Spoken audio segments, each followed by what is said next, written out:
Ang locket na iyan ay pag-aari ng yumaong asawa ko. Ang sigaw na iyon ay umalingaw-ngaw sa pangunahing bulwagan na agad nagpatahimik sa lahat ng usapan. Si Santiago de la Rosa, ang pinakamapangyarihang bilyonaryo sa Makati, ay nakatayo sa tabi ng kanyang mesa na namumula ang mukha sa tindi ng galit. Ang kanyang daliri ay direktang nakaturo sa dibdib ng isang batang janitress. Si Mayumi ay napatigil sa gitna ng silid, hawak ang maruming basahan habang naramdaman niyang tumigil ang daloy ng kanyang dugo. Likas niyang binitiwan ang basahan at tinakpan ang kanyang leeg ng dalawang kamay, pinoprotektahan ang gintong locket na nakasabit doon. "Sir, wala po akong ninanakaw," nauutal niyang sabi habang umaatras. "Sumpa man po." Ngunit hindi nakikinig si Santiago. Siniway niya ang upuang humaharang sa kanyang daan at sumugod sa dalaga na parang isang bagyo. Ang mga customer sa malapit na mesa ay mabilis na lumayo sa takot dahil sa puot na nanggagaling sa lalaki. "Huwag mo akong pagsinungalingan," angal ni Santiago habang isinasandal ang dalaga sa isang haligi. 23 taon ko nang hinahanap ang alahas na iyan. Saan mo iyan nakuha? Ang manager ng restaurant na si Dante ay humahangos na dumating, pawis na pawis sa taranta. "Don Santiago, humihingi po ako ng paumanhin," singit ni Dante sa pagitan ng dalawa habang ikinakaway ang kanyang mga kamay. "Pasensya na po, bago lang ang batang ito. Isa siyang magnanakaw na walang kuwenta." "Mayumi, sibak ka na. Lumayas ka na bago pa ako tumawag ng pulis." Marahas na hinawakan ni Dante ang braso ni Mayumi, sinusubukang kaladkarin ang dalaga patungo sa kusina. Napasinghap sa sakit si Mayumi, ngunit bago pa siya makalaban, isang malakas na kamay ang humawak sa pulso ni Dante at piniga ito hanggang sa mamuti ang mga kasukasuan. "Ako ang magpapasya, Dante. Bitawan mo siya," utos ni Santiago sa mababa ngunit mapanganib na boses. "Kung hahawakan mo pa siya ulit, sinusumpa ko, wawasakin ko ang negosyong ito bukas na bukas din." Agad na binitawan ni Dante ang dalaga, nanginginig sa takot habang umaatras na nakataas ang mga kamay. "Pero Don Santiago, nasa kanya ang kuwintas ninyo. Tumahimik ka at umalis." Bulyaw ni Santiago nang hindi man lang ito tinitingnan. Ibinaling ni Santiago ang kanyang atensyon kay Mayumi. Napakalapit nila sa isa't isa, kaya amoy niya ang mamahaling pabango nito at nakikita ang matinding sakit sa mga mata ng bilyonaryo. "Ibigay mo sa akin ang kuwintas," hiling niya habang nakalahad ang palad. Umiling si Mayumi, mahigpit na hawak ang alahas. "Sa akin po ito. Ito lang ang tanging alaala ko mula sa nanay ko. Sanggol pa lang po ako. Nasa akin na ito." "Sinungaling," sigaw ni Santiago sabay suntok sa haligi. "Suot ito ng asawa ko noong gabi na pumanaw siya sa isang aksidente. Walang nakaligtas. Wala." Ang galit ni Santiago ay tila hindi na mapigilan, ngunit ang gintong locket na iyon ay may hawak na katotohanang nakabaon sa loob ng 33 taon. Kung nais ninyong matuklasan ang lihim sa likod ng aksidenteng iyon kasama namin, inaanyayahan namin kayong mag-subscribe. Ang inyong suporta ay mahalaga upang maabot ang aming target na 1,000 followers. Salamat sa pagiging bahagi ng kuwentong ito. Nanginginig si Mayumi ngunit dala ng isang kakaibang dignidad, binuksan niya ang kawit ng kuwintas sa pamamagitan ng kanyang mga daliri, tinanggal ito at itinaas sa harap ng mukha ng bilyonaryo, ngunit hindi ito ibinigay. "Kung sa tingin ninyo ay ninakaw ko ito, sabihin ninyo kung anong nakasulat sa loob," hamon niya sa basag na boses. "Kung sa inyo nga ito, dapat alam ninyo ang nakaukit sa likod nito." Natigilan si Santiago. Naputol ang kanyang paghinga. Nakasulat doon. Ang kanyang boses ay lumambot sa tindi ng pighati. Nakasulat ay S.I. habang buhay. Dahan-dahan niyang pinaligid ang locket. Ang ilaw ng silid ay tumama sa mga titik na nakaukit sa kupas na ginto. S ay habang buhay. Napasinghap si Santiago. Hinablot niya ang alahas at paulit-ulit na hinaplos ang ukit na tila sinisiguro kung totoo ito. Hindi maaari. Bulong niya habang nakatingin sa mga mata ng dalaga. Ilang taon ka na? 23, sagot ni Mayumi habang hinahaplos ang kanyang leeg na wala ng kuwintas. Kailan ang kaarawan mo? Hindi ko po alam ang eksaktong petsa. Pag-amin niya. Natagpuan po akong iniwan noong ika-12 ng Disyembre. Ang mundo ni Santiago ay tila huminto. Ika-12 ng Disyembre. Ang eksaktong petsa ng aksidente. Ang petsa kung kailan inilibing niya ang kanyang asawa at ang anak nilang hindi pa naisilang. Sumama ka sa akin, bigla niyang sabi habang hinahawakan ang siko ng dalaga. Wala na ang galit, kundi isang natatarantang pagmamadali. Hindi po ako sasama sa inyo kahit saan, pagpupumiglas ni Mayumi. Ibalik ninyo ang kuwintas ko, babayaran kita. Inilabas ni Santiago ang kanyang pitaka at naghagis ng makapal na pera sa malapit na mesa nang hindi man lang tinitingnan. Bibigyan kita ng 500,000 pesos, makausap ka lang. 10 minuto, 1 milyong pesos kung sasama ka ngayon. Ang buong restaurant ay nagpigil ng hininga. Tiningnan ni Mayumi ang mga perang nakakalat at pagkatapos ay ang nagsusumamong mga mata ng pinakamayamang tao sa lungsod, 2 milyong pesos, sabi niya habang mabilis ang tibok ng puso. At ibabalik ninyo ang kuwintas ko pagkatapos nating mag-usap. Deal. Humarap si Santiago kay Dante na nanginginig pa rin sa sulok. Manager Dante, gusto ko ng private room at ayaw kong may mang-iistorbo sa amin kapag may pumasok, sisibakin kita. Nang hindi naghihintay ng sagot, iginiya ni Santiago si Mayumi sa isang pribadong pasilyo. Habang naglalakad, inilabas niya ang kanyang cellphone at nanginginig na pinindot ang isang numero. Dr. Mateo, si Santiago ito. Pumunta ka sa Pungkak Inda Restaurant ngayon din. Magdala ka ng gamit para sa isang urgent DNA test. Oo, tama ang narinig mo. Iwanan mo ang anuman ang ginagawa mo at pumarito ka. Buhay at kamatayan ang nakataya rito. Isinara ni Santiago ang trangka ng pinto na may tunog ng bakal na umalingaw-ngaw sa maliit na silid. Agad siyang humarap na may malamig na pawis sa mukha at itinuro ang itim na sofa. Maupo ka, utos niya. Nanatiling nakatayo si Mayumi na nakasandal sa pader. Mabilis ang paghinga. Sabi ninyo, kakausapin niyo lang ako. Ganti niya habang nagpapanatili ng distansya. Buksan ninyo ang pinto. Gusto ko na ang 2 milyong pesos ko at aalis na ako. Binalewala ni Santiago ang hiling na iyon. Niluwagan niya ang kanyang kurbata na tila sinasakal siya nito at nagsimulang magpalakad-lakad sa silid na parang isang hayop na nakakulong. Sayo na ang pera kapag natapos na ang doktor, sabi niya nang hindi tumitingin. Ngayon, magsalita ka. Sabi mo natagpuan ka noong ika-12 ng Disyembre. Anong oras? Hindi ko po alam, sagot ni Mayumi habang binabantayan ang bawat galaw ng bilyonaryo. Sanggol pa ako noon. Paano ko malalaman ang oras?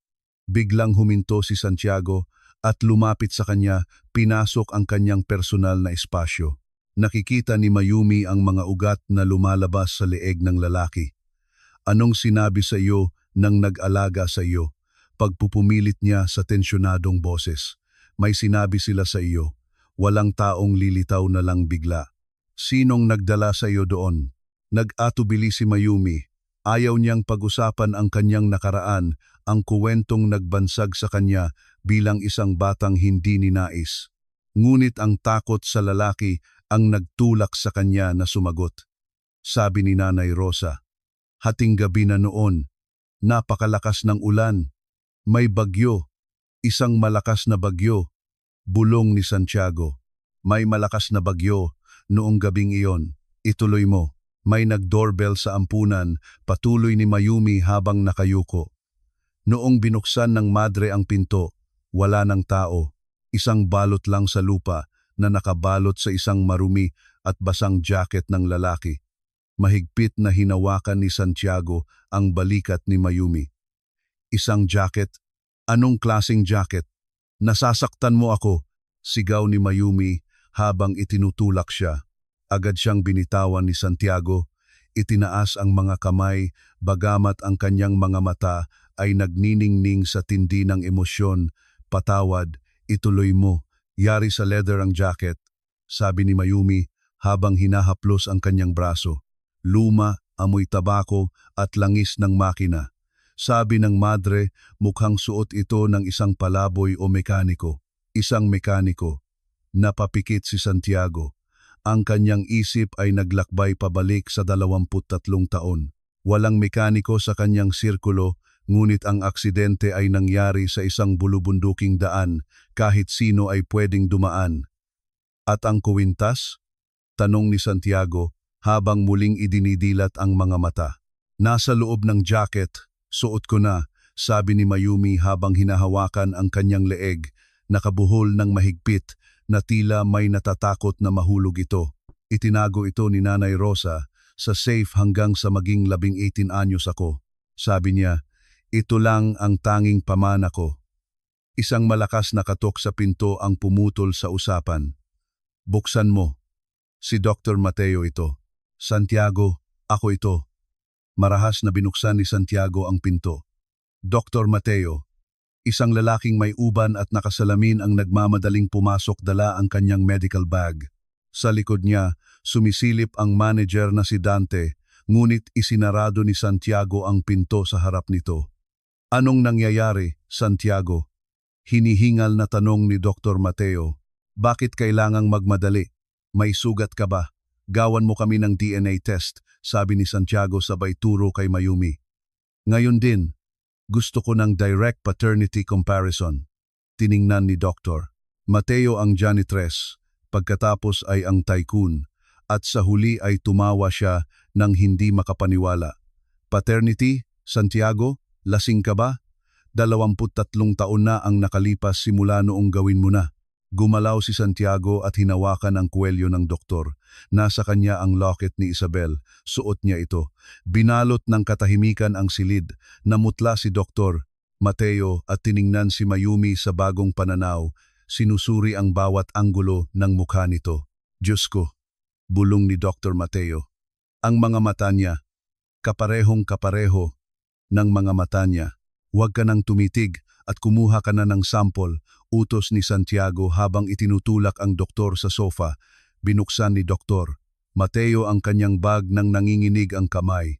Inilabas ang 2 sterile cotton swabs at mga test tubes. Maupo po kayo, miss, sabi ng doktor sa malambot na boses. Naupo si Mayumi sa gilid ng sofa nang matigas ang katawan. Gusto ko muna ang pera ko, sabi niya habang nakatingin kay Santiago. 2 milyong pesos, ngayon din. Inilabas ni Santiago ang kanyang checkbook at gintong panulat. Mabilis na isinulat ang halaga at pinirmahan ito ng marahas. Pinunit niya ang tseke at inilapag sa mesa. 3 milyong pesos, sabi niya para sa abalang idinulot niya. Ngayon, buksan mo ang bibig mo. Kinuha ni Mayumi ang tseke, sinuri ang halaga, at itinago sa bulsa ng kanyang apron bago binuksan ang kanyang bibig. Ipinasok ni Dr. Mateo ang swab. Hinaplos ang loob ng pisngi ni Mayumi at itinago ito sa tube. Ganoon din ang ginawa niya kay Santiago makalipas ang ilang segundo. Gaano katagal? Tanong ni Santiago. Kung gigisingin ko ang mga lab technicians at babayaran sila ng triple, kalkula ni Dr. Mateo habang nakatingin sa relo, mga 4 na oras. Pero Santiago, huwag kang masyadong umasa. Ang sobrang pighati ay minsan nagpapakita sa atin ng mga bagay na hindi totoo. Dalhin mo na iyan sa lab, sabi ni Santiago, hindi pinapansin ang babala. Dito lang ako kasama niya. Ano? Napatayo si Mayumi.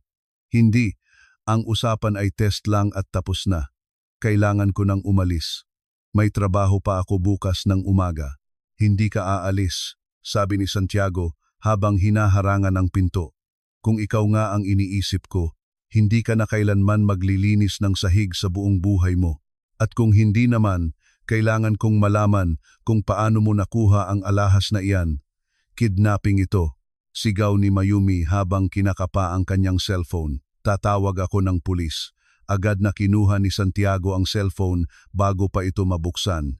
Tawagan mo ang kahit sinong gusto mo. Kapag nakuha ko na ang resulta, malamig niyang sabi, hanggang sa oras na iyon, panauhin kita. Bihag ninyo ako. Pagtatama ni Mayumi na may luha ng galit sa kanyang mga mata. Hindi itinanggi ni Santiago ang paratang. Humarap siya kay Dr. Mateo. Umalis ka na. Tawagan mo ako kapag natapos na ang pagsusuri. Huwag kang huli ng kahit isang minuto. Tumango ang doktor. Tiningnan ang dalaga ng may awa. At mabilis na lumabas. Muling nilock ni Santiago ang pinto at naupo sa tapat ni Mayumi na naka-cross legs. Ngayon, sabi ni Santiago, nakatitig sa kanya. Sabihin mo pa sa akin ang tungkol sa lalaking naka-leather jacket. Gusto kong malaman ang lahat. Hindi dinala ni Santiago si Mayumi sa istasyon ng pulis, kundi sa kanyang penthouse sa sentro ng Makati. Ang biyahe ay tahimik at tensyonado. Pagdating nila, kinuha ng mga bodyguard ang cellphone ni Mayumi at hinarangan ang elevator. Walang papasok o lalabas, utos ni Santiago sa head of security. Kung susubukan niyang tumakas, pigilan ninyo siya pero huwag ninyong sasaktan. Nakahalukip-kip si Mayumi, nakatayo sa gitna ng malawak na sala na mukhang mas katulad ng museo kaysa bahay. Illegal ito, sabi niya sa mataas na boses. Kinidnap ninyo ako. Nasa ilalim ka ng aking proteksyon hanggang sa tumunog ang teleponong iyan, sagot ni Santiago sabay turo sa cellphone sa ibabaw ng glass table. Maupo ka. Bago pa makapagprotesta si Mayumi, bumukas ang elevator. Isang matangkad na lalaking nakasuit ang pumasok ng may mabilis na hakbang. Siya si Attorney Enrique, ang personal na abogado ng pamilya De La Rosa, Santiago. Nababaliw ka na ba? Bungad ni Enrique. Tinawagan ako ng restaurant manager. Sabi niya, kinuha mo raw ang isang empleyado. Alam mo ba ang iskandalong maidudulot nito? Tumahimik ka, Enrique, sabi ni Santiago nang hindi lumingon. Maupo ka at maghintay. Tiningnan ng abogado si Mayumi nang may pandidiri mula ulo hanggang paa. Ito ba siya? Tanong ni Enrique na may ngisi. Ang babaeng may kuwintas. Santiago, klasikong panloloko ito. May nag-imbestiga sa nakaraan mo, bumili ng replika sa pawn shop at inilagay ang babaeng ito sa daan mo. Hindi ako manloloko. Sigaw ni Mayumi habang lumalapit sa abogado. At totoo ang kuwintas ko. Ah, talaga, tawa ni Enrique. At paano mo maipaliliwanag na ang isang janitress ay may alahas na nagkakahalaga ng milyon-milyon? Sinong nagbabayad sa iyo? Mga kalaban sa negosyo. Walang nagbabayad sa akin. Humarap si Mayumi kay Santiago. Hayaan ninyo akong tawagan ang ampunan. Hayaan ninyong makausap ko si Nanay Rosa. Siya ang tumanggap sa lalaking nag-iwan sa akin doon. Tiningnan ni Santiago ang abogado at pagkatapos ay si Mayumi. Sige, sabi ni Santiago, sabay abot ng cellphone. I-loudspeaker mo. Nanginginig na pinindot ni Mayumi ang numero matapos ang 3 ring. Isang matandang boses ang sumagot. Bahay Ampunan ni Santa Maria. Nanay Rosa, si Mayumi po ito. Sabi niya habang inilalapit ang telepono. May problema po ako. Kailangan ko pong sabihin ninyo sa ilang tao kung paano ako nakarating sa ampunan. Pakiusap po. Buhay at kamatayan ang nakataya rito. May sandaling katahimikan sa kabilang linya. Mayumi, anong problema anak? May nangyari ba sa iyo? Pakiusap, ikuwento nyo lang po ang gabing natagpuan nila ako. Lumapit si Santiago sa mesa, nakikinig ng mabuti. 23 taon na ang nakalipas, simula ng boses ni Nanay Rosa, gabing may bagyo noong ng 22 ng Disyembre, narinig namin ang bell. Noong binuksan ko, wala ng tao, kundi isang basket na may sanggol na nakabalot sa isang malaking leather jacket. May nakita ba kayong tao? Singit ni Santiago nang marahas. Sino ang lalaking iyon? Tanong ni Nanay Rosa na may halong takot. Sagutin mo ang tanong. Utos ni Santiago. May, May nakita akong anino, pag-amin ni Nanay Rosa, isang lalaking tumatakbo patungo sa isang lumang pickup truck. Pilay siya at mukhang sugatan. May isinigaw siya bago umalis. Anong isinigaw niya? Tanong ni Enrique na ngayon ay nakikinig na rin ng maigi. Sumigaw siya ng, "Patawad po, Panginoon, patawad po." At pagkatapos ay umalis na siya at hindi na bumalik. Nanahimik ang buong silid. Napapikit si Santiago. Isang lalaking pilay, isang lumang pickup truck. "Salamat po, nanay," bulong ni Mayumi at pinatay ang tawag bago pa makapagtanong pa si Nanay Rosa. Niluwagan ni Enrique ang kanyang kurbata. Mukhang hindi komportable. Hindi pa rin yan napatutunayan ang lahat. Pwedeng kahit sino ang lalaking iyon. Isang amang nagsisisi na iniwan ang kanyang anak sa labas. "Namatay si Isabel noong gabing iyon," sabi ni Santiago sa boses na parang galing sa hukay, "at ang sanggol namin ay nawala." Kung ang lalaking iyon ay nandoon sa pinangyarihan ng aksidente, maaaring iniligtas niya ang bata o ninakaw niya ito, giit ni Enrique. "Huwag kang masyadong umasa. Kung negatibo ang DNA, idedemanda ko ang babaeng ito ng fraud at extortion. Sisiguraduhin kong mabubulok siya sa kulungan ng 10 taon. Naramdaman ni Mayumi ang panginginig ng kanyang sikmura, ngunit nanatili siyang nakataas ang noo. "Kung negatibo ang resulta, ako mismo ang maglalakad patungo sa istasyon ng pulis," sabi niya. "Pero kung positibo ang resulta, gusto kong humingi kayo ng tawad sa akin habang nakaluhod." Lumipas ang oras ng napakabagal. 1 oras, 2 oras, 3 oras. Walang kumakain, walang umiinom. Nanatiling nakatayo si Santiago sa harap ng malaking bintana, nakatingin sa mga ilaw ng lungsod. Si Mayumi ay nakaupo sa sofa, yakap ang kanyang mga tuhod. Si Enrique naman ay panay ang tingin sa kanyang tablet, ngunit hindi tumitigil sa pagsulyap sa relo. Ala, tren ng madaling araw nang tumunog ang cellphone ni Santiago. Napakalakas nito sa gitna ng katahimikan. Dahan-dahang lumingon si Santiago. Lumalabas sa screen ang pangalan ni Dr. Mateo. Tiningnan ni Santiago ang telepono na tila ba isa itong bombang sasabog. Napatayo si Mayumi. Ang kanyang puso ay tila gustong kumawala sa kanyang dibdib. Ibinaba ni Enrique ang kanyang tablet. Sinagot ni Santiago at ini-loudspeaker. "Magsalita ka," sabi niya. Ang boses ni Dr. Mateo ay tunog pagod, ngunit malinaw. "Siniyasat ko ang sample ng 3 beses. Santiago, ayaw kong magkamali." "Ano na?" giit ni Santiago habang nakakuyom ang kamao. "It's a perfect match," sabi ng doktor. 99.9%. "Santiago, anak mo siya." Tila huminto ang mundo. Nalaglag ni Enrique ang kanyang panulat sa sahig. Tinakpan ni Mayumi ang kanyang bibig upang pigilin ang hikbi. Walang naisambit si Santiago. Dahan-dahan niyang ibinaba ang telepono at iniangat ang kanyang paningin. Ang kanyang mga matang dati ay kasing lamig at kasing digas ng bakal ay puno na ngayon ng luha. Tinawid niya ang silid sa 3 malalaking hakbang. Napaurong si Mayumi sa tindi ng kanyang tingin, ngunit hindi tumigil si Santiago. Lumuhod siya sa harap ng dalaga, isang bagay na hindi kailanman ginawa ng makapangyarihang bilyonaryo sa harap ng kahit sino. "Buhay ka?" bulong niya sa basag na boses. Hawak ang mga kamay ni Mayumi na tila ito ang kanyang huling pag-asa. "Diyos ko, buhay ka." Tiningnan ni Mayumi ang lalaking kinatatakutan niya kanina, ngayon ay nakaluhod at umiiyak sa kanyang paanan. Ang katotohanan ay tumama sa kanya ng matindi. Hindi siya ulila, hindi siya isang pagkakamali. Siya ay anak ng isang tao. "Papa," ang salitang iyon ay lumabas sa kanyang labi nang hindi niya pinag-isipan, bago at kakaiba. Isinandal ni Santiago ang kanyang mukha sa mga kamay ng kanyang anak at humagulgol. Inilalabas ang 23 taon ng sakit na naipon sa kanyang puso. Si Enrique, na maputla na parang multo, ay kinuha ang kanyang gamit at tahimik na lumabas ng silid. Alam niyang nakasaksi siya ng isang himalang hindi niya matatanggihan.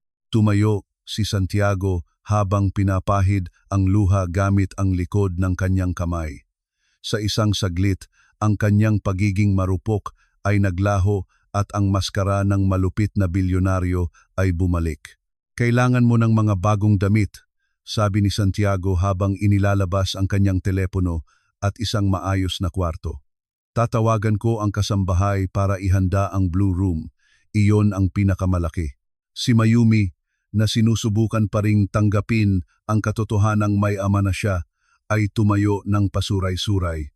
Sandali lang po, sabi niya habang itinataas ang kamay. Hindi po ako titira dito. Biglang huminto si Santiago, ang daliri ay nasa ibabaw pa ng screen. Anong sabi mo? May apartment po ako, paliwanag ni Mayumi. Marami pa akong kailangang gawin. Kailangan ko pang pakainin ang pusa ko. Hindi lang ako pwedeng lumipat na lang sa isang penthouse dahil lang sa isang pirasong papel na nagsasabing magkadugo tayo. Ang papel na iyon ay nagsasabing isa kang De La Rosa, sagot ni Santiago habang lumalapit. At ang mga De La Rosa ay hindi nakatira sa isang paupahang apartment sa Tondo. Dito ka titira kasama ko. Hindi po ako isa sa mga property ninyo. Bulyaw ni Mayumi habang umaatras. Nabuhay ako ng 23 taon nang wala kayo. Hindi ko kayo kailangan ngayon para kontrolin ang buhay ko. Tumaas ang tensyon sa silid. Nagngit-ngit ang mga ngipin ni Santiago, sanay na sinusunod ang kanyang bawat utos nang walang reklamo. Hindi ito tungkol sa kontrol. Tungkol ito sa seguridad, sabi niya sa mababang boses. Isipin mo, Mayumi, namatay ang asawa ko sa isang aksidente na sinabi ng pulis na tadhana lang. Sabi nila walang nakaligtas, na ang sasakyan ay tuluyang natupok ng apoy. Kinilabutan si Mayumi. Tapos, at nandito ka ngayon? Patuloy ni Santiago. Buhay ng walang kahit isang bakas ng sunog. Ibig sabihin, nagsinungaling ang police report. Ibig sabihin, may kumuha sa iyo mula sa sasakyang iyon bago pa ito sumabog at itinago ka sa ampunan. Naglakad si Santiago sa malaking bintana, nakatingin sa lungsod na madilim. May nakakaalam na buhay ka at hindi sinabi sa akin.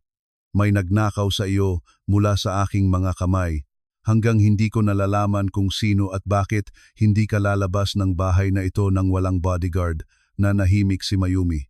Ang lohika ni Santiago ay nakatatakot, ngunit hindi matanggihan.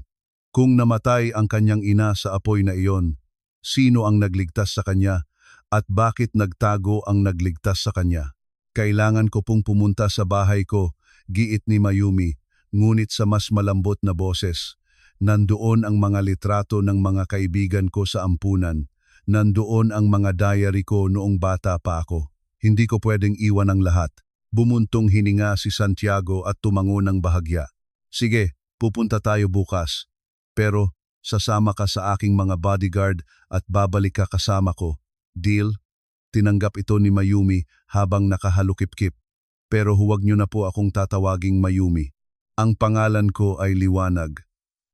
Iyan po ang gusto ko. Ang pangalan mo ay ang pangalang pinili ng iyong ina bago siya pumanaw, malambot na sabi ni Santiago habang inilalabas ang isang luma ng litrato mula sa kanyang pitaka.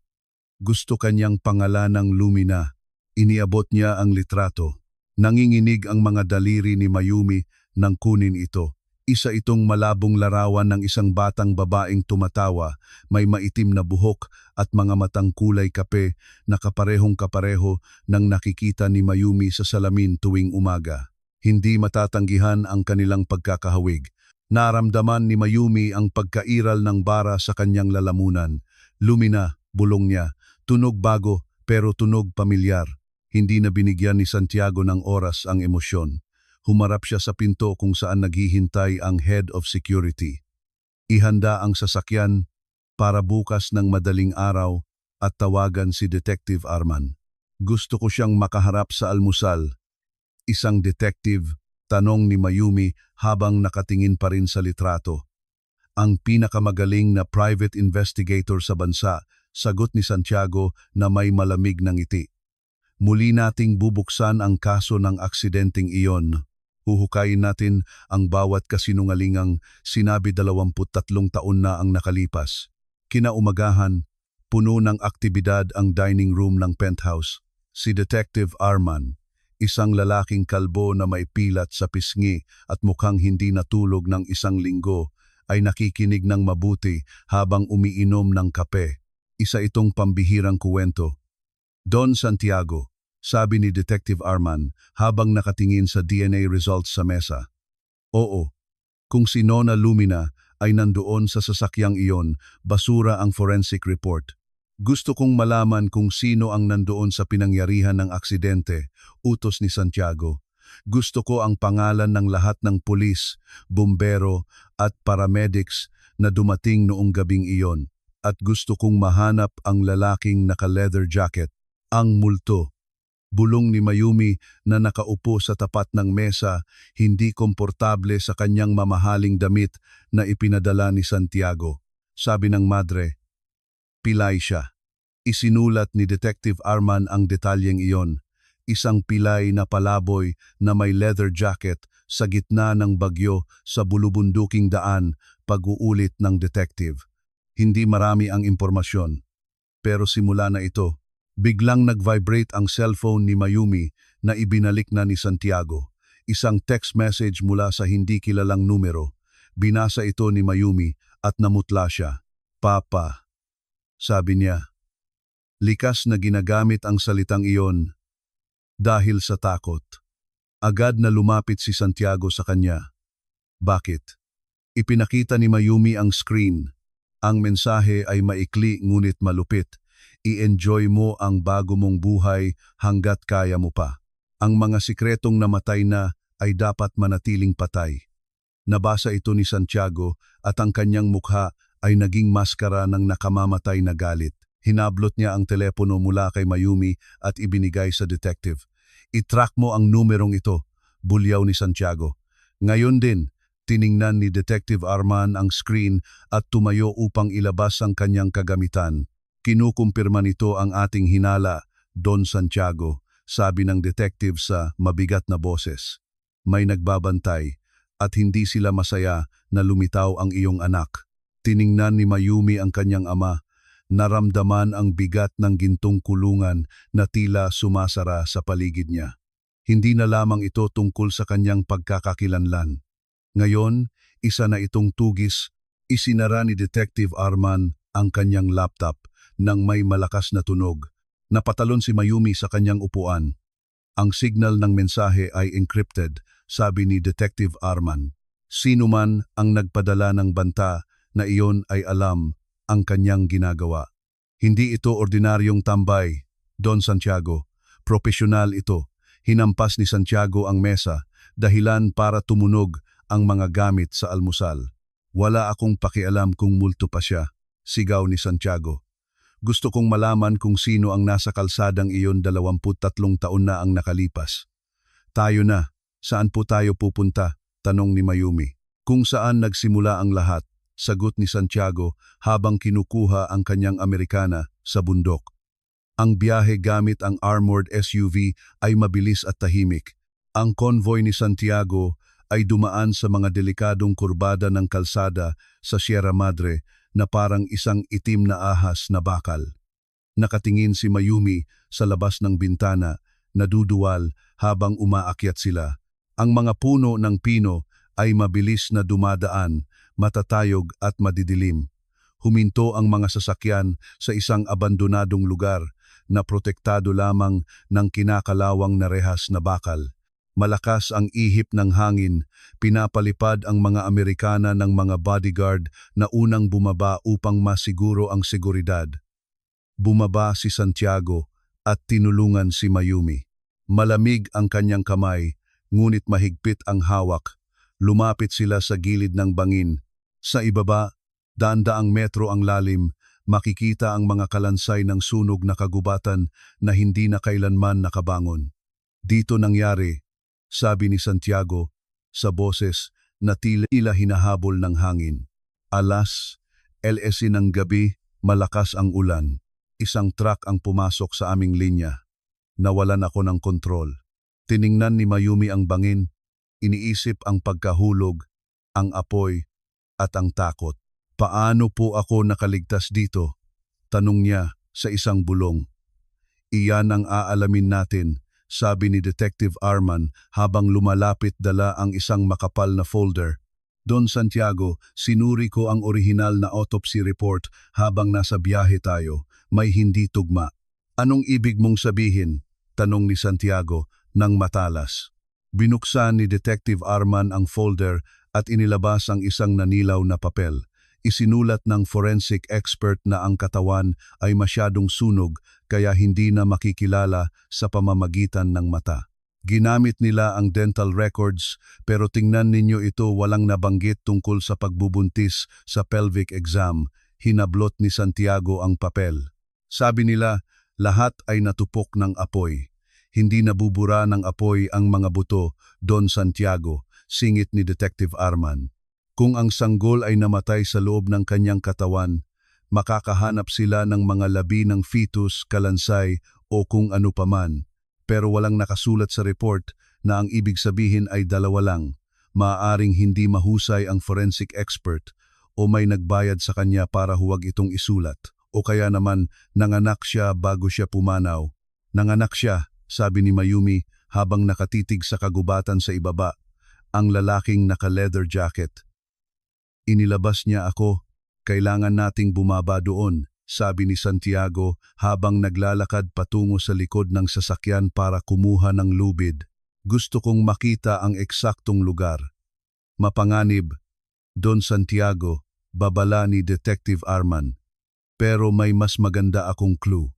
Sa police report, may isang footnote na halos hindi mabasa.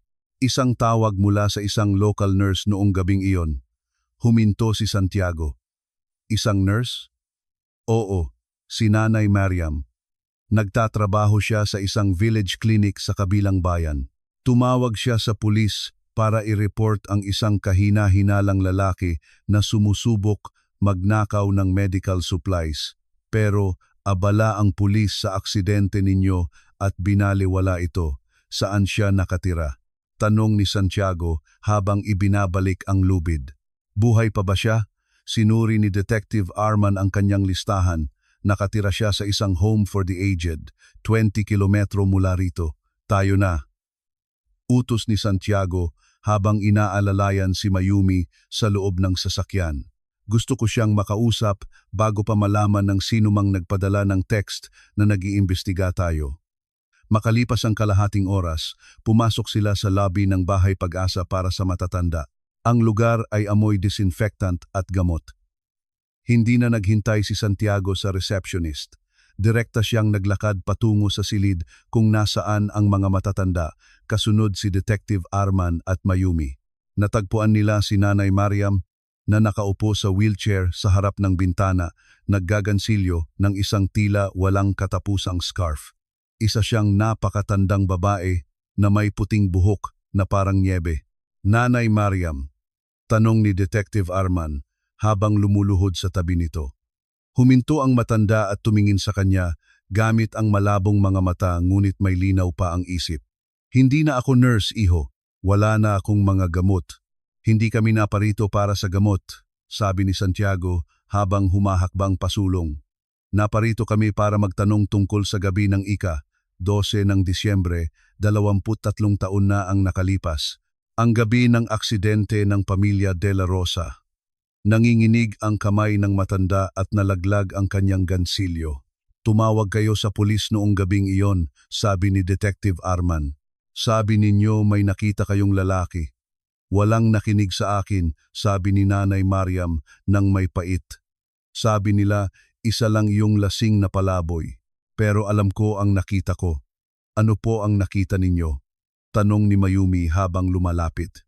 Yumuko siya upang maging kapantay ang mga mata ng matanda at hinawakan ang kamay nito.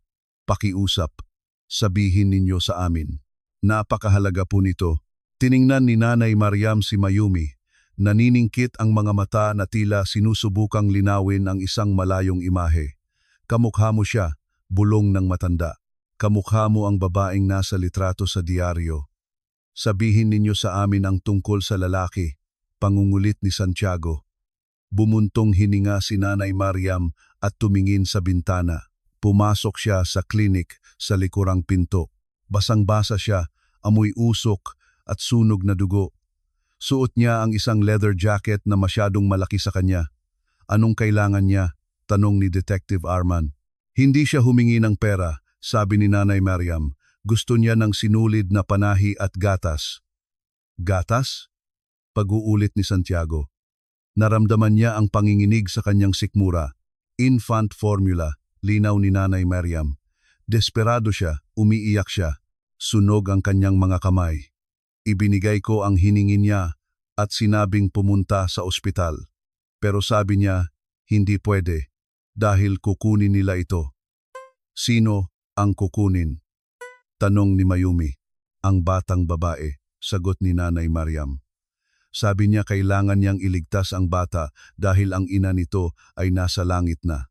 Napapikit si Santiago, sinusubukang pigilin ang luha. Totoo nga, nanganak si Isabel. Namatay si Isabel na alam niyang buhay ang kanyang anak. Alam po ba ninyo kung sino ang lalaking iyon? Tanong ni Detective Arman habang inilalabas ang kanyang notebook. Sinabi ba niya ang kanyang pangalan? Hindi. Umiling si Nanay Mariam. Pero namumukhaan ko siya. Isa siya sa mga palaboy na nakatira sa mga abandonadong barong-barong sa kagubatan. Tinatawag nila siyang si Mang Kanor na Pilay. Mang Kanor. Inukit ni Santiago ang pangalang iyon sa kanyang isipan. Alam po ba ninyo kung nasaan siya ngayon?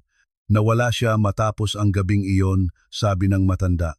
Pero dati siyang nagtatrabaho paminsan-minsan sa lumang warehouse sa kabilang distrito. Kung buhay pa siya, baka may makakaalala sa kanya doon. Biglang isang tunog ng nabasag na salamin ang pumutol sa usapan. Isang batong nakabalot sa papel ang tumama sa bintana at lumapag sa paanan ni Santiago. Mabilis na pumasok ang mga bodyguard at inilabas ang kanilang mga baril. Dapa, sigaw ni Detective Arman habang itinutulak si Mayumi sa sahig. Hindi gumalaw si Santiago. Yumuko siya at kinuha ang bato. Binuksan niya ang papel ng may galit. Anong nakasulat? Tanong ni Mayumi mula sa sahig habang nanginginig. Binasa ni Santiago ang tala ng malakas na may tonong nangangako ng paghihiganti. Huwag nang hukayin ang abo, kundi ay masasama kayo sa sunog. Sinusundan nila tayo, sabi ni Detective Arman habang nakatingin sa bakanteng kalsada sa labas. Mabuti, sabi ni Santiago habang kinukuyom ang papel. Ibig sabihin, natatakot sila. Tayo na sa warehouse. Kailangan nating mahanap si Mang Kanor bago pa nila maunahan tayo. Ang convoy ay huminto sa bukana ng Tondo, ang isa sa pinakamahirap na lugar sa Maynila. Ang mga gusali rito ay hindi gawa sa salamin, kundi mga lumang bloke ng semento na may mga basag na bintana at kupas na graffiti. Tiningnan ni Santiago ang labas ng bintana ng may pandidiri. Labirinto ang lugar na ito, sabi ni Detective Arman. Saan tayo magsisimula? Sarado na ang warehouse na iyon, 10 taon na ang nakalipas, sagot ng detective habang tinitingnan ang mapa. Ngayon, naging tirahan na ito ng mga palaboy. Kung buhay pa si Mang Kanor, nandoon siya, pumasok tayo, kunin siya, at umalis na agad. Utos ni Santiago habang binubuksan ang pinto. Sandali lang po, sabi ni Mayumi habang hinahawakan ang kanyang braso. Hindi kayo pwedeng pumasok doon na ganyan ang suot. Tiningnan ni Santiago ang kanyang mamahaling suit at relo. Anong mungkahi mo? Magpapanggap ba ako? Wala na tayong oras. Mas mabuting hayaan ninyo akong makipag-usap, sabi ni Mayumi habang bumababa ng sasakyan. Amoy pera at pulis kayo. Kung papasok kayo doon na nag-uutos, mananahimik silang parang mga talaba. Kilala ko ang mga taong ito. Nabuhay ako na katulad nila, nag-atubili si Santiago, ngunit tumango si Detective Arman. Tama ang bata, Don Santiago. Ang presensya ninyo ay sumisigaw ng autoridad. Dito, galit sila sa autoridad. Naglakad sila papasok sa makitid na eskinita. Ang hangin ay amoy basura at amoy imburnal. Isang grupo ng mga lalaki ang naglalaro ng dice sa pader. Nang makita si Santiago at ang mga bodyguard, tumigil sila at dumura sa lupa. Mga turistang naliligaw?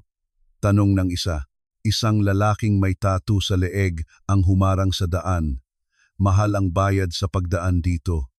Inihanda ng mga bodyguard ni Santiago ang kanilang mga kamay sa loob ng kanilang Amerikana. Biglang tumindi ang tensyon. Tabi, babala ni Santiago sa boses na kasing lamig ng yelo. O ano, tatawagin mo ang papa mo? Biro ng lalaki habang naglalabas ng folding knife. Bago pa makakilos si Santiago, humarap si Mayumi at itinulak ang kanyang ama sa likod. Itago mo na iyan, Gardo, sabi ni Mayumi sa matigas na boses. Kumurap ang lalaki, naguguluhan. Paano mo nalaman ang pangalan ko? Ako ang naglilinis sa karinderyang pinaglalasingan mo tuwing Biyernes, sabi ni Mayumi habang nakahalukip-kip. Alam kong may anak kang may sakit sa Block 4 at alam kong kung papatulan mo ang taong ito, darating ang mga pulis at walang matitira sa lugar na ito. Gusto mo ba iyon para sa anak mo? Dahan-dahang ibinaba ni Gardo ang kanyang kutsilyo na mumukhaan na si Mayumi, ang janitress. Anong ginagawa mo kasama ang mga buwitring ito? Hinahanap ko si Mang Kanor, sabi ni Mayumi, hindi pinapansin ang pang-iinsulto, ang pilay. Sabi nila, nandoon siya sa lumang warehouse. Kailangan ko siyang makita. Buhay at kamatayan ito, Gardo. Nag-atubili ang lalaki, sumulyap sa pera na lumalabas sa bulsa ni Santiago, ngunit pagkatapos ay tumingin sa nagsusumamong mga mata ni Mayumi. Multo na. Si Mang Kanor, bulong ni Gardo. Hindi siya nakikipag-usap kahit kanino. Nakatira siya sa watchtower sa dulo ng warehouse. Pero mag-ingat kayo. May baril siya at ayaw niya ng bisita. Salamat, sabi ni Mayumi. Habang naglalakad sila, tiningnan ni Santiago ang kanyang anak ng may paghanga at paggalang. Paano mo nalaman ang tungkol sa kanya? Tanong niya sa mababang boses. Nagbabasa po kayo ng financial reports? Nakikinig po ako sa mga tao, sagot ni Mayumi nang hindi tumitigil. Tayo na. Nakarating sila sa lumang warehouse makalipas ang 20 minuto. Isa itong higanteng istruktura ng kalawang na bakal na napapaligiran ng sirang bakod. Humuhuni ang hangin sa mga butas sa dingding. Detective Arman, siguraduhin ninyo ang paligid. Kami ni Mayumi ang aakyat sa tower. Mapanganib po, sir, protesta ng detective. Anak ko siya at saksi ko siya, sabi ni Santiago. Wala nang ibang aakyat. Pumasok sila sa dilim ng warehouse. Ang sahig ay puno ng mga debris. Inakyat nila ang hagdanang bakal na tumutunog sa bawat hakbang. Pagdating sa itaas sa harap ng isang saradong pintong bakal, sininyasan ni Santiago si Mayumi na manatili sa kanyang likod. Kumatok siya ng malakas. Mang Kanor, sigaw ni Santiago. Alam kong nandoon ka, buksan mo. Walang sagot, kundi ang ihip ng hangin.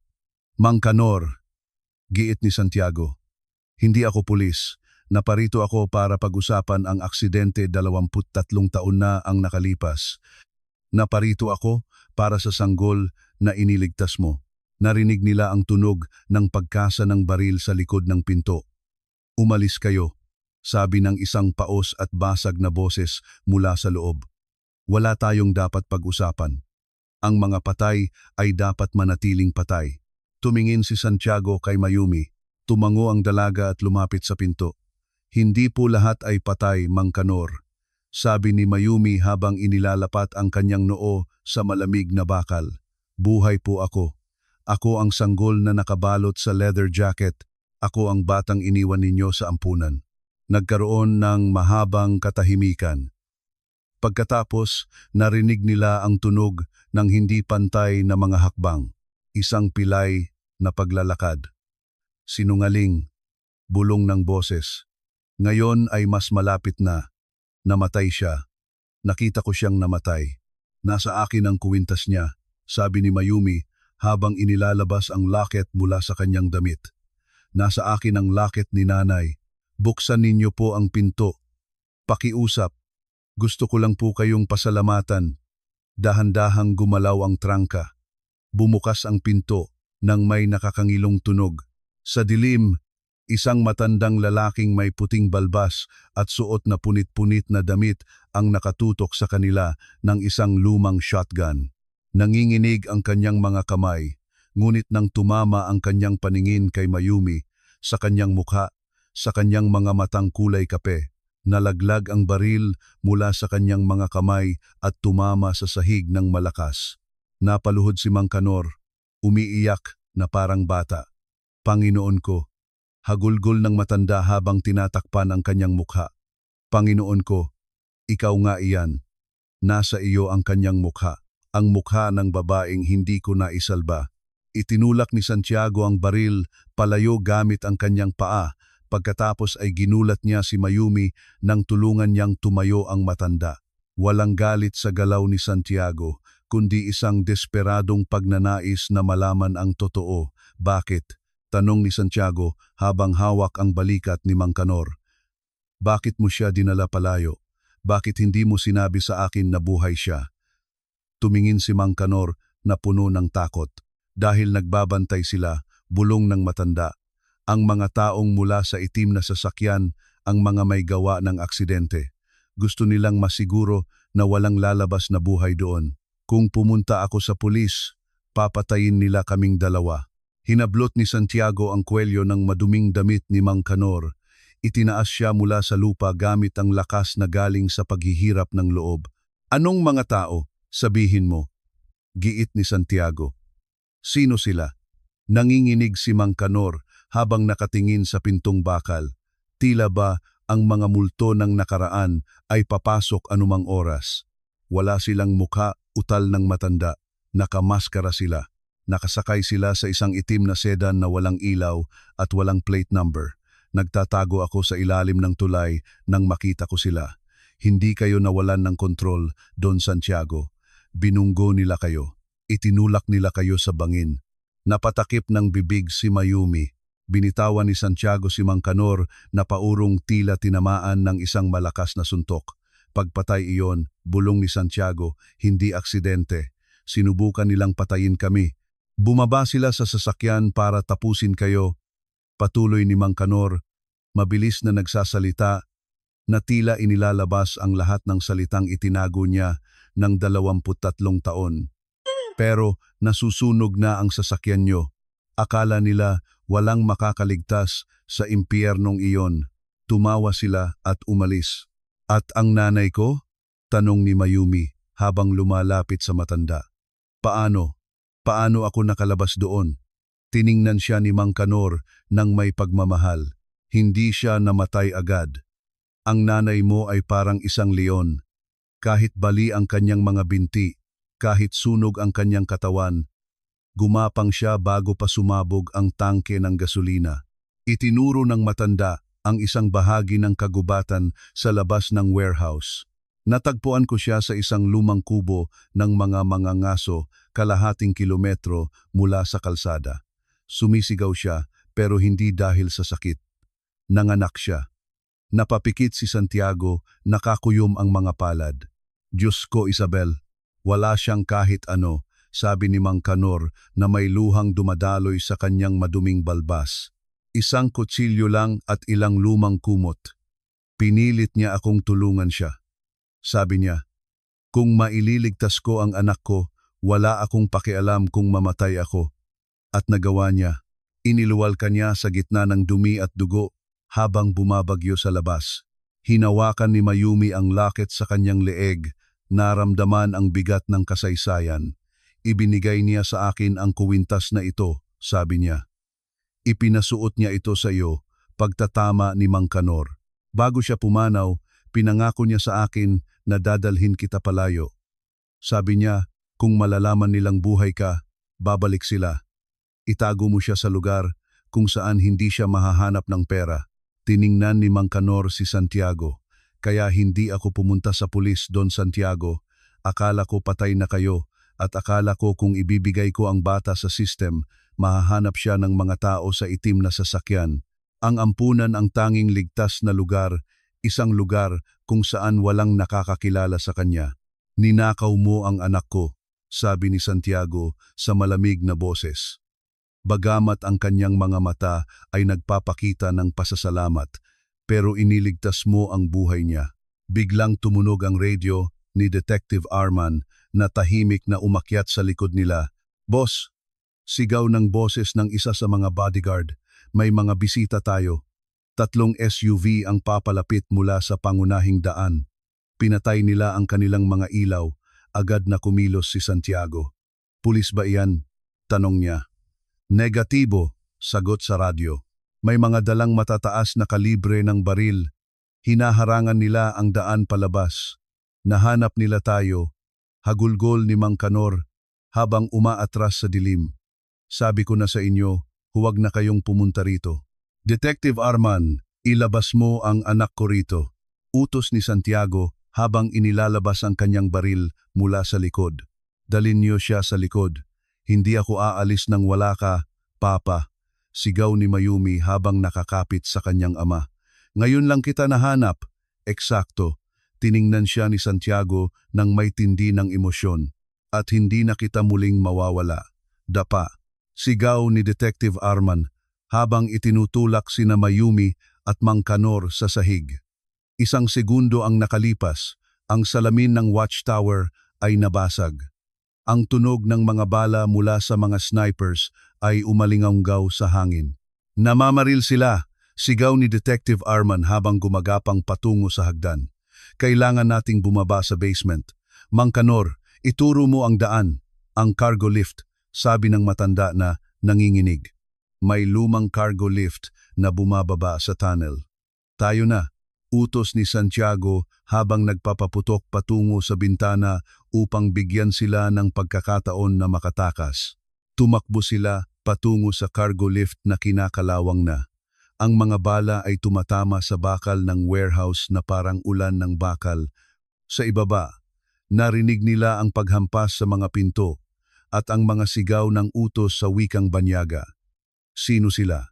tanong ni Mayumi habang nakakapit sa braso ni Mang Kanor habang bumababa ang lift ng may nakakangilong tunog. Inayos ni Santiago ang kanyang baril ng may lamig ng loob. "Ang parehong mga tao na pumatay sa nanay mo," sabi niya. "At sa pagkakataong ito, hindi ako magiging biktima." Tumama ang cargo lift sa sementong sahig ng malakas, dahilan para mapatalon si Mayumi. Umangat ang makapal na alikabok. "Kilos!" sigaw ni Santiago, hinawakan ang kamay ni Mayumi at hinila sa dilim ng tunnel. "Detective Arman, protektahan mo kami." Naiwan si Detective Arman sa likod, nagpapaputok patungo sa butas ng lift habang ang mga ilaw ng flashlight ng mga kalaban ay nagsisimulang bumaba. "Umalis na kayo!" sigaw ni Detective Arman. "Pipigilan ko sila rito." "Hindi kita iiwan," protesta ni Santiago. "Kailangan ninyong iligtas ang inyong anak," sagot ng detective habang nagre-reload. "Takbo!" Nagbulong ng mura si Santiago, ngunit alam niyang tama ang detective. Itinulak niya si Mang Kanor, pasulong. "Ituro mo ang daan, matanda." "Saan patungo ang tunnel na ito?"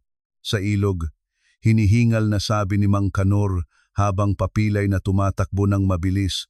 "May lumang imburnal doon kalahating kilometro mula rito." Tumakbo sila sa makitid at mamasa-masang pasilyo. Ang tubig ay abot hanggang bukong-bukong, malamig at mabaho. Nadapa si Mayumi sa dilim, ginagabayan lamang ng ilaw ng cellphone ng kanyang ama. Sa likuran nila, ang tunog ng putok ng baril ni Detective Arman ay umalingaw-ngaw na parang kulog sa malayo. "Ano iyon?" tanong ni Mayumi habang tumitigil. "Pinasabog ni Detective Arman ang pasukan," sabi ni Santiago nang hindi lumilingon. Bagaman tensyonado ang kanyang boses, alam niyang ginawa iyon ng detective para harangan ang tunnel at bigyan sila ng oras. Patuloy silang tumakbo hanggang sa halos hindi na sila makahinga. Ang tunnel ay tila walang katapusan, puno ng mga daga at tumutulong mga tubo. Sa wakas, nakakita sila ng kulay abong ilaw sa dulo, isang bakal na rehas na natatakpan ng mga baging. Hinampas ni Santiago ang rehas hanggang sa bumukas ito. Lumabas sila sa sariwang hangin, gumulong sa basang damuhan patungo sa gilid ng ilog. Ang gabi ay madilim na madilim. Doon, itinuro ni Mang Kanor ang isang abandonadong kubong gawa sa kahoy.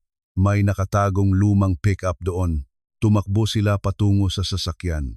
Isang pick-up na 30 taon na ang tanda, ngunit umandar ang makina nang paikutin ni Mang Kanor ang susi. Sakay, sigaw ng matanda. Itinulak ni Santiago si Mayumi sa passenger seat at tumalon siya sa likod ng truck. Eksaktong lumitaw ang dalawang itim na SUV sa tuktok ng burol. Takbo! Sigaw ni Santiago habang pinapalo ang bubong ng truck. Humataw si Mang Kanor. Ang pick-up ay nadulas sa putik bago humarurot sa daan sa gubat. Ang mga bala ay tumatama sa truck, naglalabas ng mga sparks. Nagsimula ang isang mabilis na habulan sa loob ng gubat. Ang mga itim na sasakyan ay mas mabilis, mas moderno, at ang kanilang mga LED lights ay nakasisilaw kay Mang Kanor sa rear view mirror. Maabutan nila tayo, sigaw ni Mayumi. Si Santiago, mula sa likod ng truck, ay nagpapaputok ng may lamig ng loob sa mga gulong ng mga humahabol. Isa sa mga itim na sasakyan ay nawalan ng kontrol, bumangga sa isang puno at sumabog. Ngunit ang pangalawang sasakyan ay nandoon pa rin.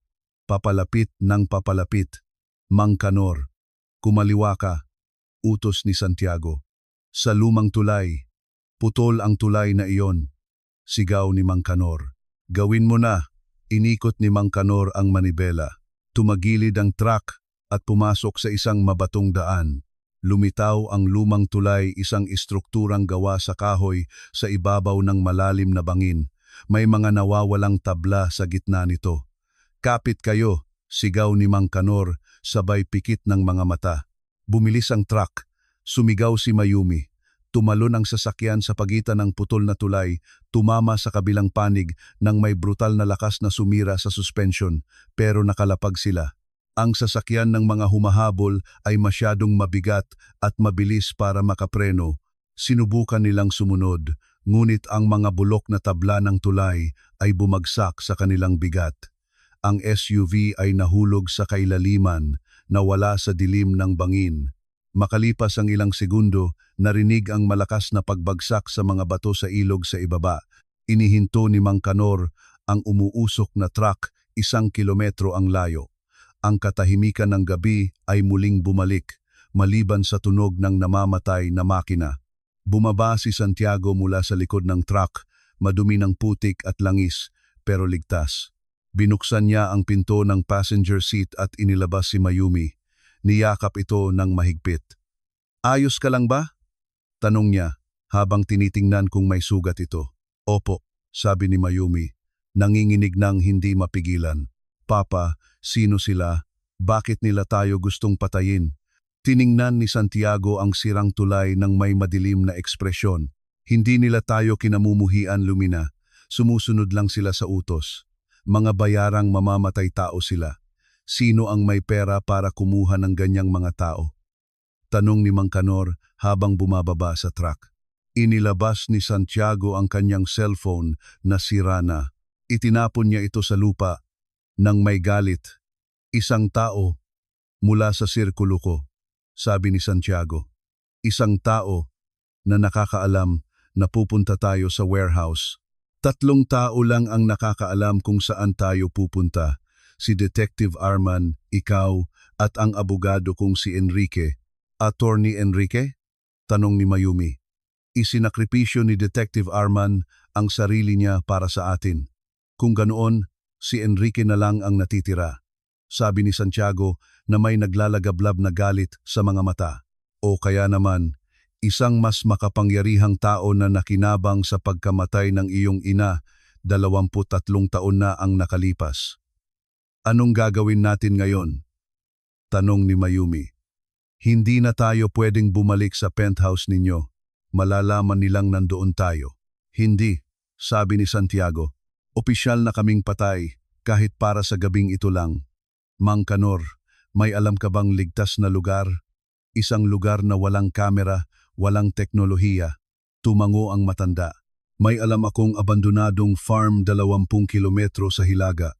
Walang pumupunta doon. Pag-aari ito ng isang lumang kaibigan na pumanaw na maraming taon na ang nakalipas. Dalhin mo kami doon, sabi ni Santiago. Bukas, magsisimula tayo ng digmaan, pero ngayong gabi, kailangan ng anak ko na makapagpahinga. Sumakay silang muli sa sirang truck. Habang papalayo sila sa ilalim ng proteksyon ng mga puno, isinandig ni Mayumi ang kanyang ulo sa balikat ng kanyang ama. Sa unang pagkakataon sa kanyang buhay, naramdaman niyang nasa panganib siya, ngunit sa unang pagkakataon din, naramdaman niyang tunay siyang ligtas. Ang abandonadong farm ay malamig at tahimik. Sinipa ni Santiago ang pinto para mabuksan ito at pumasok sila. Walang kuryente, pero pumapasok ang ilaw ng buwan sa mga basag na bintana. Huwag kayong magsisindi ng apoy, babala ni Santiago. Kung may satellite silang ginagamit para hanapin tayo, ang heat signal ang magtuturo sa kanila sa atin. Naupo si Mayumi sa isang maalikabok na upuan, yakap ang sarili. Papa, sabi mo kanina alam ni Attorney Enrique kung saan tayo pupunta, pero abogado mo siya. Bakit kanya gustong patayin? Dahil si Enrique ang namamahala sa trust fund ng nanay mo, sabi ni Santiago habang sinusuri ang kanyang baril. Kung namatay si Isabel at ang kanyang tagapagmana, ang kontrol sa mga shares ay mapupunta sa board of directors. Si Enrique ang bumoboto gamit ang mga shares ko sa loob ng 23 taon dahil akala niya ay wala ng tagapagmana. At ngayon, lumitaw ka. Naintindihan ni Mayumi tapos na ang laro nito. Biglang kumilos ng matalas si Mang Kanor na nagbabantay sa bintana. Don Santiago, pumarito kayo, tingnan ninyo ito. Lumapit si Santiago. Sa malayo, sa daanang dinaanan nila, makikita ang mga ilaw ng sasakyan na dahan-dahang papalapit. Sinusundan nila tayo, sabi ni Mang Kanor sa nanginginig na boses. Pero paano? Itinapon na natin ang mga cellphone. Tiningnan ni Santiago si Mayumi. Pagkatapos ay si Mang Kanor. Lumapit siya sa matanda at hinablot ang leather jacket na suot nito. Sandali, protesta ni Mang Kanor. Kinapa ni Santiago ang jacket, inilabas ang kanyang kutsilyo at pinunit ang tela sa kwelyo. Isang maliit na itim na metal disc ang nalaglag sa sahig. GPS tracker, sabi ni Santiago, sabay tapak dito hanggang sa madurog. Inilagay nila ito sa warehouse, maraming taon na ang nakalipas. Mang Kanor, binabantayan kanila sa loob ng mahabang panahon. Naghihintay ng may magtatanong. Napapaligiran na tayo, sabi ni Mayumi habang nakatingin sa labas. 3 itim na sasakyan ang pumapalibot sa bahay. Ibinigay ni Santiago ang kanyang baril kay Mayumi. Marunong ka bang gumamit nito? Hindi po, sabi niya nang nanginginig ang mga kamay.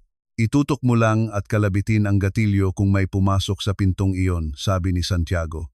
Mang Kanor, harangan mo ang pinto sa likod. Lalabas ako. Papatayin ka nila, sigaw ni Mayumi. Hindi, sabi ni Santiago na may malamig na ngiti. Gusto nila akong lumabas. Gusto ni Enrique na masigurong patay na ako at bibigyan ko siya ng sorpresa na hindi niya malilimutan. Lumabas si Santiago sa harapang pinto nang nakataas ang mga kamay. Tinamaan siya ng mga ilaw ng sasakyan. Enrique! Sigaw ni Santiago sa dilim. Alam kong nandoon ka. Tapusin na natin ito. Isang figura ang bumaba mula sa gitnang sasakyan. Si Attorney Enrique, perpekto pa rin ang suot kahit nasa gitna ng bukid, hawak ang isang silencer-equipped na baril. Walang personalan. Santiago, sabi ng abogado, pero business is business at ang anak mo ay isang loose end na nagkakahalaga ng 15 bilyong pesos. Wala siyang alam sa negosyo, sabi ni Santiago habang dahan-dahang lumalapit. Pakawalan mo na siya. Ako na lang ang patayin mo. Tumawa si Enrique. Oh Santiago, lagi kang sentimental. Patayin silang lahat. Bago pa man matapos ni Enrique ang kanyang utos, narinig ang tunog ng makina mula sa himpapawid. Isang itim na helicopter ang lumitaw mula sa mga puno, lumilipad ng mababa. Isang nakasisilaw na spotlight ang tumama sa mga bayarang mamamatay tao. Pulis ito, sigaw ng boses mula sa megaphone ng helicopter. Ibaba ang inyong mga armas. Tumingin si Enrique sa langit, naguguluhan. Ano ito? Mula sa kagubatan, 12 ng mga tactical agents ang lumabas at pinalibutan ang mga kalaban. Sa harap nila, may benda sa braso at sunog ang damit. Nakatayo si Detective Arman. Sabi ko sa inyo, boss, hindi ko kayo iiwan. Sigaw ni Detective Arman habang itinututok ang baril kay Enrique. Sinubukan ni Enrique na itaas ang kanyang baril, pero mas mabilis si Santiago. Sinunggaban niya ang abogado at pinatumba ito ng isang malakas na suntok sa panga. Kinaumagahan, puno ang boardroom ng De La Rosa Tower. Ang lahat ng mahahalagang stockholders ay nandoon, nagguguluhan at nagbubulungan. Si Enrique, na may putok na labi at nakaposas, ay nakaupo sa ilalim ng bantay ng pulis, pero hindi kinansela ang pulong. Ang chairman ng board, isang lalaking nagngangalang Don Mariano, ay humampas sa mesa. Tumahimik kayo. Dahil sa insidente kagabi at sa pagkakaaresto kay Attorney Enrique, kailangan nating bumoto agad para sa restructuring ng kumpanya. Iminumungkahi ko na ideklarang mentally incapable si Santiago de la Rosa at kunin ang buong kontrol. Suportado ko ang mosya na iyan, sabi ng isa pang corrupt na stockholder. Sandali lang. Bumukas ang malaking pinto ng boardroom ng marahas. Pumasok si Santiago de la Rosa, malinis, nakaahit at suot ang isang bagong suit na nagpapakita ng kapangyarihan, ngunit hindi siya mag-isa. Sa tabi niya ay naglalakad si Lumina. Hindi na siya suot ang janitress uniform. Suot niya ang isang puting suit, nakataas ang noo at ang locket ng kanyang ina ay nagniningning sa kanyang leeg. Huli ka na ba sa sarili mong libing? Pangungutya ni Don Mariano kay Santiago, bagaman namumutla ang kanyang mukha. Wala ka ng boses dito. Si Enrique ang hawak ng iyong proxy. Makukulong si Enrique dahil sa tangkang pagpatay, sabi ni Santiago habang inihahagis ang isang folder sa mesa. At ang aking proxy ay binawi ko na. Pero hindi ako naparito para bumoto. Naparito ako para ipakilala ang may-ari ng mayorya ng kumpanyang ito. Itinuro ni Santiago ang kanyang anak. Mga Ginoo, ipinakikilala ko sa inyo si Lumina de la Rosa, ang aking anak at ang nag-iisang tagapagmana ni Isabel de la Rosa. Isang gulantang na bulungan ang kumalat sa silid. Kasalanan yan, sigaw ni Don Mariano. Namatay si Isabel ng walang anak. Isang impostora ang babaeng iyan. Janitress iyan ng isang restaurant. Lumapit si Lumina, pasulong. Ang kanyang boses ay hindi nanginginig. Ako ang anak ni Isabel.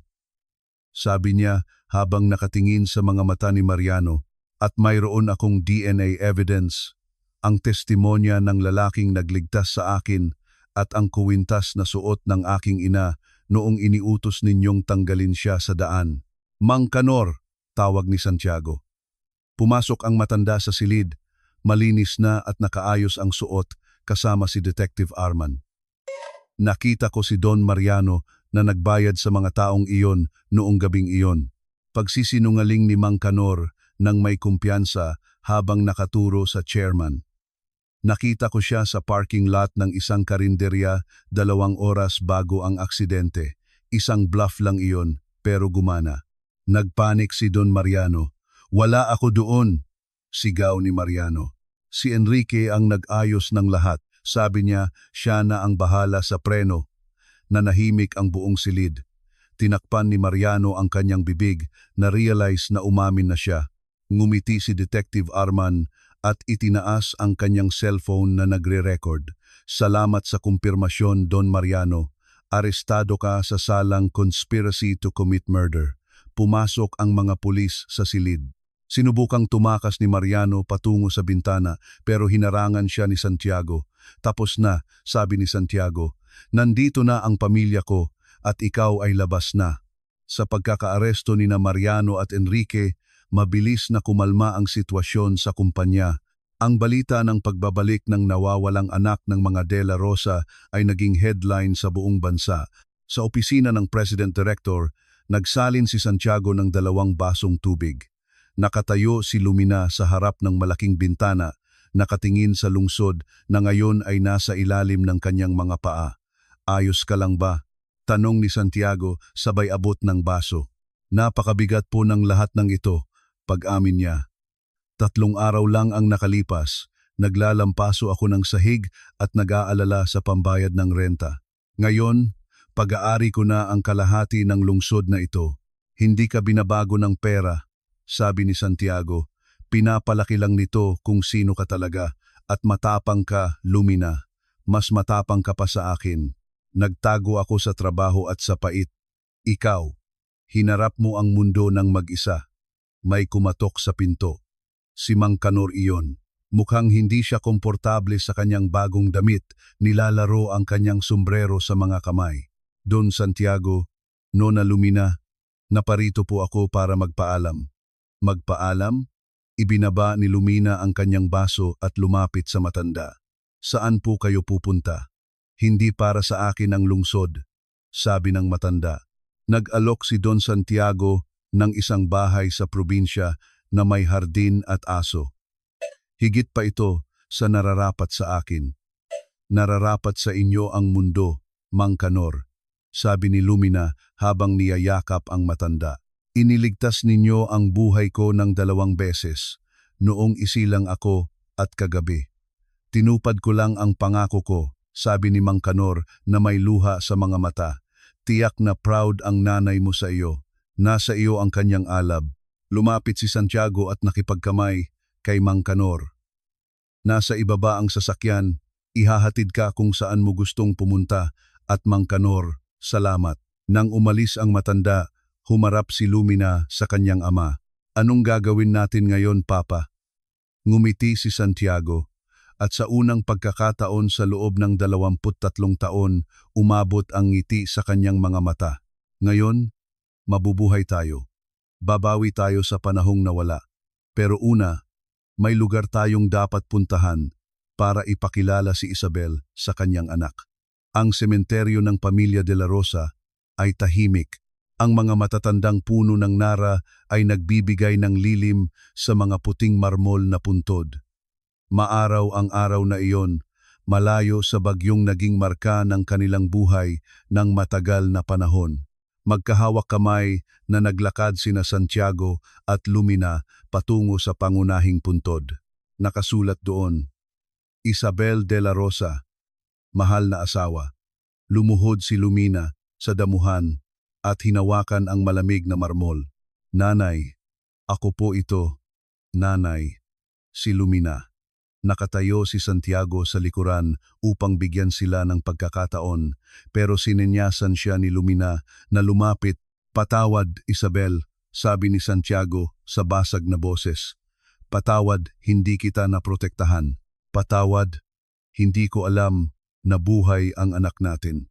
Alam niya po, sabi ni Lumina habang hinahawakan ang kanyang locket.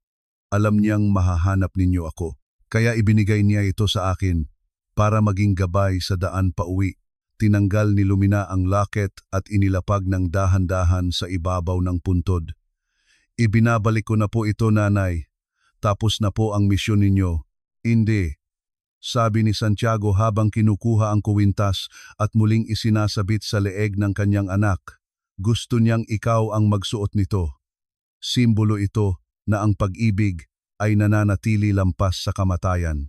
Simbolo ito na ang pamilya de la Rosa ay hindi kailanman sumusuko. Tumango si Lumina habang may luhang dumadaloy sa kanyang pisngi, pero nakangiti siya. Tumayo siya at tumingin sa kanyang ama. May ideya po ako, sabi niya.